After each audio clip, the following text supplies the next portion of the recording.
একটা লোকে দান করলে কেন একটা উপকার হতে পারে, সে আসল ঘটনা।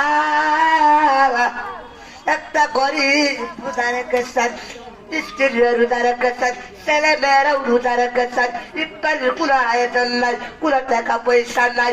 এইবার ওই বান্দাটা চিন্তা করলো, আমরা তো পানি দিয়ে ইফতার করতে পারবো, কিন্তু আমাদের ছেলে মেয়ের কি উপায় হবে যদি আমরা ইফতারের কোনো আয়োজন না করতে পারি, ইফতারকে কোনো ছেলে মেয়েকে কিছু না খাওয়াতে পারি, সন্তানের সামনে কিভাবে মুখ দেখাতে হবে।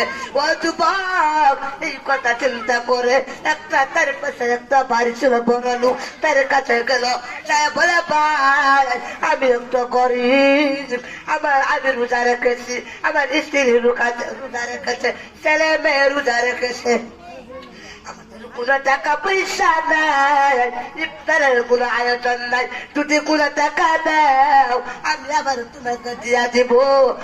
ওই বান্দাটা টাকা দিল না, টাকা দিল না। ওই গরিব বান্দাটা কেঁদে কেঁদে বাড়ি চলে আসলো। বাড়ি চলার পথে একটা বিধর্মী লোক দেখা হলো, বলে তুমি কান্না করে কেন?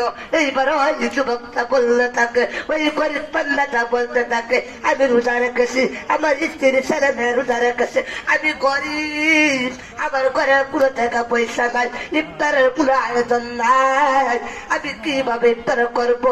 এইবার ওই বিধর্মী লোক ওই গরিব বান্দারকে কিছু টাকা দিল, দিয়ে বললো যদি পারাস আমাকে টাকা ফিরাইয়া দিবি, না হইলে নাই কোনো দাবি নাই।